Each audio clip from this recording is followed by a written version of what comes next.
Përshëndetje, mirë se vini, flasim hapur në Durrës Live. Vazhdojmë me maratonën e episodeve me kandidatët e rinj, të cilët garojnë për 11 majin 2025 në Kuvendin e Republikës së Shqipërisë. Kemi sot të ftuar një kandidate të re të Partisë Socialiste në Durrës, Jona Osmani. Faleminderit që jeni flasim hapur, zonja Osmani. Faleminderit Bleti për ftesën. Jam shumë e lumtur që jam këtu sot në një media lokale të qytetit tim. Jona, si u erdhi lajmi që jeni kandidate për Partinë Socialiste? Faktikisht ishte e papritur edhe për mua. Unë kam një rrugtim shumë të ri në politik, po shumë të ri dhe në Partinë Socialiste. Vetëm para një viti nisa në një formë të angazhohesha me politik dhe rruga ime nisi në Akademinë Politike, ku aplikova për të marrë pjesë më tepër nga kureshtja, nga kurioziteti, dhe më pas gjithë rrugtimi akademisë më frymëzoi që të aplikoj edhe në platformën deputeti që duam, dhe unë jam e përzgjedhur nga ajo platformë për të qenë pjesë e listës së kandidatëve për qytetin e Durrësit dhe faktikisht për moshën, po edhe për faktin që jam shumë e re në Partinë Socialiste, është një vlerësim për mua dhe do dëshmoj më të mirën time në këtë fushat dhe besoj rezultatet do duken në datën 11. Jeni kandidatja më e re në listën e kandidatëve të Partisë Socialiste? Po, jam më e reja dhe prandaj e thash që është vlerësim sepse deri në vitet e kaluara apo në zgjedhjet e kaluara nuk është parë kjo lloj risie, pra që në listat e secilit qark të kemi të rinj që janë të moshës time, po ndoshta edhe më të rinj, edhe më të vegjël se unë. Kështu që prandaj besoj që do ketë goxha surpriza në zgjedhjet e 11 majit. Ju lutem diçka për veten Jona, pasi ju jeni profesioniste, pasi në të flasim në fushën tuaj, ju jeni arkitekte, urbaniste etj. Por thoni diçka që dhe banorët, cilët do votojnë në 11 maj, banorët e qarkut të Durrësit, të dinë diçka për ju, mbi formimin tuaj dhe rrugtimin tuaj. Faleminderit për hapësirën, Bled. Është e rëndësishme për mua që ta bëj këtë komunikim, sepse paçka se njihem në komunitetin tim, kryesisht në komunitetin Çam, është e rëndësishme për gjithë qytetin që të më njohin dhe të vlerësojnë pastaj të gjithë kandidatët e tjerë. Unë jam Jona, jam arkitekte, urbaniste, jam edhe pedagoge në Universitetin Politeknik të Tiranës, në degën e arkitekturës. Jam marrë me shumë projekte, sidomos në vitet e fundit, që lidhen me zhvillimin urban, zhvillimin rural, kryesisht të zonës qendrore të Shqipërisë, pra Elbasan, Librazh, por edhe me fshatrat e Himarës, fshatrat bregdetare. Dhe në një farë forme këto lloj projektesh me cilat jam angazhuar kanë formsuar deri diku edhe atë shtyllën time profesionale. Por nga këto projekte kam mësuar shumë sepse kam qenë gjatë gjithë kohës në terren, në shtëpitë e qytetarëve dhe të fshatarëve dhe më ka mundësuar që të kemi komunikim shumë të mirë me ata banorë dhe të kuptoj problematikat e tyre kryesisht në fushën time. Por tani që jam në një nivel tjetër, pra jam në nivel politik, kjo gjë më ka shërbyer sepse i tillë është komunikimi që duhet të ketë një përfaqësues i komunitetit me njerëzit. Pra të jetë pjesë e halleve të tyre dhe të mundohet që t'i zgjidh ata. Ju e thatë që unë jam gocë Durrësi, kam lindur dhe jam rritur këtu, kemi banuar në lagjën 18 për një periudhë kohe dhe pastaj jemi zhvendosur në plazh. Unë e them me zë të lartë origjinën time dhe shpesh nga miqtë dhe nga shokët më thonë që po pse e përmend kaq shpesh që jetë çame. Dua ta theksoni këtë. Ju lutem thojeni edhe një herë me zë të lartë. Të jeni krenare për komunitetin Çam. Jam shumë krenare për origjinën time, sidomos për vendin nga cilit gjyshit e mi kanë lindur, që është Filati, por edhe për gjithë zonat e tjera përreth. Faktikisht ne si komunitet mbartim disa vlera të qëndresës, të durimit, që unë besoj që më ndihmojnë edhe në këtë rrugtim sot. Ndaj e theksoj gjithmonë.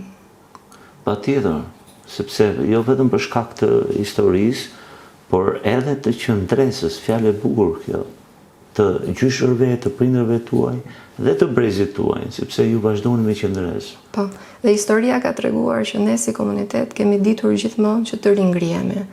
Nëse kemi pasur një lloj statusi goxha të lartë flas për familjen dhe fisin tim në zonën e Filatit, Çamëria, aty ku kemi pasur edhe banesa dhe bizneset tona përpara viteve 40. Të njëjtën gjë kemi arritur ta bëjmë edhe këtu kudo që jemi zhvendosur, edhe sidomos Çamët e Durrësit në fakt kanë treguar që din t'ja dalin edhe din të ringrihen dhe din të mbajnë edhe të ndihmojnë njëri tjetrin, një lloj si më përpara. Të jeni të gjithë të suksesshëm. E vërtetë. Për shkak të kësaj qëndrese, keni arritur sukses në të gjitha fushat e jetës. E vërtetë është, kemi nga komuniteti jonë sipërmarrës të ndryshëm, politikanë, e gjithë Durrësi e di. Arsimtar dhe kjo sigurisht që më bën të jem mirë dhe nuk do resht të thëni origjinën time kudo që kam mundësinë. Është një nga arsyet pse po kandidoni? Për të ngritur zërin për komunitetin Çam? Me thënë të drejtën po, Bledi. Kjo sepse ne si komunitet i kemi vuajtur, sidomos në regjimin e kaluar, faktin e represionit, që ne nuk e thonim do të hapur, dhe këtë e di nga prindrit dhe gjyshrit e mi. Pra, ti nuk mund të shpreje për para viteve 90 që ishe nga Çamëria, sepse të gjithë të shihnin shtrëmbër, nuk donin as të afroheshin, e jo më të kishe mundësinë të përfaqësoje një komunitet caktuar apo një vend caktuar në këto nivele që po flasim tani. Dhe thjesht ju bëri më të fortë. Besoj që po, besoj që ka qenë një thjesht ju bëri më të fortë. Dhe pas rënies së regjimit ju fillua të ringriheni dhe të arrini suksese në të gjithë fushat e jetës. Shumë e drejtë. Jo, no. Arkitekte, urbaniste me këtë ndjesi kaq të lëvdueshme, krenarie për Çamërinë dhe komunitetin tuaj, ajo që ju pretën politik nuk është aq e lehtë. Pra një vajzë mirë Durrësi si ju e përgatitur brenda dhe jashtë vendit, me këtë lloj qansi që keni. Përse politika, po hyni një politikë e cila shumë e fortë. Do e dalësh dot? Shumë pyetje e bukur, Bled. Këtë pyetje i kam bërë vetes në fakt kur mu ofrua si mundësi. Mora kohën time që ta mendoja dhe siç fola pak më parë, ne si komunitet, por edhe flas unë si Jona, edhe në familje, gjithmonë kam treguar që gjërat që kam dashur i kam arritur. Pra kjo lloj vendosmërie besoj do më ndihmoj edhe në këtë stad të ri apo në këtë fushë të re që po hy. Unë të gjitha synimet që kam pasur në jetë për të mos dal nga vetja i kam arritur me forcat e mia, po sigurisht edhe me mbështetjen e njerëzve që kanë qenë pranë meje. Dhe kjo mbështetje edhe sot nuk më mungon, dhe besoj që do të kem dhe mbështetjen e gjithë qytetarëve të Durrësit që besojnë që politika nuk i takon vetëm atyre njerëzve që janë të fortë, që ngren zërin në një formë jo të pëlqyeshme, pra egzagjerojnë, por i takon profesionistëve, i takon atyre që e njohin jetën reale, që njohin hallet e njerëzve, njohin terrenin, dhe ja kanë dalë mban që vetëm me forcat e tyre të dëshmojnë që të provuara. Çfarë mendimi keni për Edi Ramën? Akoma pyetja më e bukur.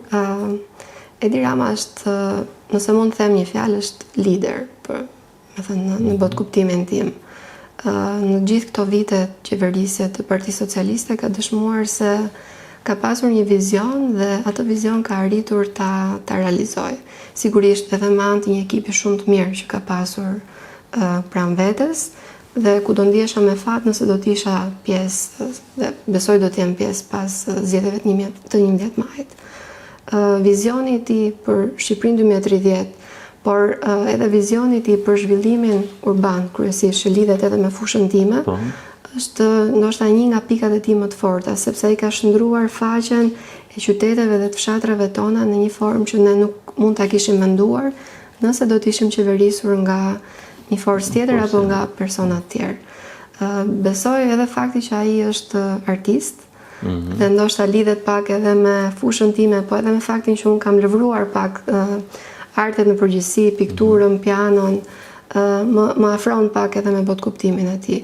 Dhe besoj që njerëz si ai janë të rrallë dhe kemi pasur fatin dhe kemi fatin që t'i kemi në krye të vendit, sepse ata mund të çojnë përpara me vizion, me dëshirë, me vullnet, disa qasje shumë të mira që besoj do kemi shansin edhe në këto 4 vite, po edhe më vonë t'i shohim që t'jenë në pararoj. E vlerësoni maksimalisht si lider dhe shtetar, por ju e përmendët që vini dhe nga arti, e admironi dhe si artist Edi Rama? Kam pasur fatin që të shoh disa prej veprave të tij. Sigurisht jo në momentin që ato ekspozoheshin sepse kam qenë shumë e vogël, por tani që lexoj disa prej shkrimeve të tij dhe arrit të shoh disa prej veprave, e vlerësoj tepër sepse të mendosh që të dalë koha, ndërkohë që ke një mori gjërash shumë të rëndësishme për të marrë, të gjesh kohë dhe për artin i cili kërkon një lloj përkushtimi edhe një lloj përqendrimi, pa diskutim që e vlerësoj edhe besoj që është një ndër artistët më të mirë të Shqipërisë, në paktën në këto vite. Përse shqiptarët duhet t'i japin mandatin e 4 t'june? Bled, është thënë disa herë që na duhet kohë për të përmbyllur ato punë që janë nisur, po kjo nuk është një klishe, është vërtet e tillë. Unë besoj se vetëm me Partinë Socialiste, sidomos në këto 4 vite, ne do të kemi të mundur që të hymë në Bashkimin Evropian dhe të mos çojmë dëm të gjithë këtë punë të bërë deri tani. Të gjitha punët e nisura, të cilat janë në vijim dhe nuk do të ndalen, sido që të shkojë gjëja, besoj që vetëm me Partinë Socialiste mund të përmbyllen me sukses dhe të arrim në atë vizionin e përgjithshëm që Partia Socialiste ka për Shqipërinë, që ne të jemi në nivele thuajse të barabarta me ato shtete të cilat aspirojnë të kemi për krah kur ne të jemi pjesë e Bashkimit Evropian. Sa mandate merr Partia Socialiste në Durrës më 11 maj? Besoj që do të arrijmë 9 mandate dhe për këtë po punojmë shumë fort.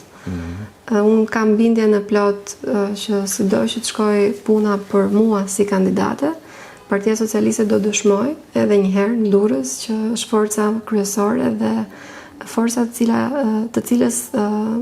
e cila ka më tepër mbështetje nga qytetarët. Ju thatë sido që të shkoj gjëja me mua si kandidate, por unë duhet t'ja bëj më drejt pyetjen. Do jeni ju një prej atyre të 9-ve? Më thuaj çfarë beson brenda vetes. Unë e synoj dhe besoj vërtet këtë gjë, por ajo që më shtym përpara dhe besoj të gjithë të 14 kandidatët e listës hapur të Partisë Socialiste punojmë për qëllimin kryesor, për Partinë Socialiste. Jeni në unison pra. Keni sentimenti është për fitoren e Partisë Socialiste dhe jo ndoshta rivalitet, sepse është natyrshme të ketë rivalitet, sigurisht është garë. Në një garë patjetër që secili ka ambicet e tija dhe unë nuk e mohoj që kam ambicien për të qenë pjesë e parlamentit dhe për të qenë përfaqësuese e komunitetit, por qëllimi kryesor, siç e thash, është fitoria e Partisë Socialiste dhe me secilin prej kandidatëve që kam pasur fatin edhe ti njoh nga afër, besoj që do të bëhet një punë e mirë. Kati veçari i ardhshëm në drejtimin e Partisë Socialiste. Jeni në gjendje sot me intuitën tënde rinore jona, e cila në fakt nuk gabon kur. Shqipëria do mund të hyjë në Bashkimin Evropian? Unë e besoj fort, Bledi, dhe nuk është vetëm çështje besimi i verbër, është sepse puna që është bërë në këto vite dhe puna që po bëhet aktualisht për parafrimin e ligjeve, pra e gjitha punë që akusi i ligjeve të BE-s, me gjitha pikat që BE-ja kërkon që ne të plotësojmë, po bëhet më së miri dhe besoj që në 2 vitet e ardhshme me optimizmin që më karakterizon, ne do t'jemi pjesë, do t'jemi krah shteteve që deri dje nuk i mendonim që do t'i kishim në një tryez, pra do t'ishim krah tyre. Dona, ju kandidoni me 11 maj për komunitetin Çam, për banorët e Durrësit, por mos harrojmë që i gjithë qarku i Durrësit do votoj për ju. Ju lutem në këtë moment një mesazh për të gjithë banorët e qarkut të Durrësit, kudo që ndodhen e ishëm Shijak, në Krujë, në Durrës, pse duhet të votojnë Partinë Socialiste dhe ju, Jona Osmani, më 11 maj? Unë besoj që politika në vendin tonë ka nevojë të jetë përfaqësuar nga njerëz të cilët nuk e shohin politikën vetëm si profesion, por janë njerëz që vinë nga jeta reale, nga puna, nga sipërmarrja, nga profesionet, të cilët e njohin ato boshllëqet apo hallet e përditshme të secilës prej fushave ku ata punojnë. Dhe duke mos e parë politikën si profesion, por si një detyrë, të cilën ti duhet ta çosh përpara dhe të bësh më të mirën tënde, vetëm në këtë lloj forme besoj që mund të ecim përpara dhe unë si një profesioniste, po edhe si një grua, edhe nën e re, po.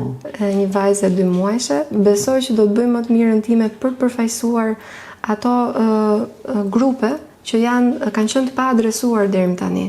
Ju përmendët të rinjt, por unë do të përmend profesionistët, do të përmend gratë që janë në sipërmarrje, ato që sapo e kanë nisur karrierën e tyre, dhe komunitetin çam që nuk mund të lë pa e përmendur, sepse besoj që do të jem një zë i tyre për të ngritur ato çështje të cilat ne na shqetësojnë dhe i kemi për zemër dhe duhet që ti zgjidhim në një farë forme, sepse shumica e atyre brezave që kanë lindur në çamëri, pra gjyshrit tan, po shuhen dhe na mbetet ne si detyrë që ta çojmë këtë gjë përpara dhe të marrim atë që na takon. Mesazh shumë i bukur. Dhe me këtë dua ta mbyll sepse ishte vërtet mesazh shumë i bukur. Faleminderit. Faleminderit që ishte në Flasim Hapur dhe jeni mirëpritur edhe në episode të tjera. Me kënaqësi. Faleminderit që na ndoqët, ne u takofshim në episodin e radhës.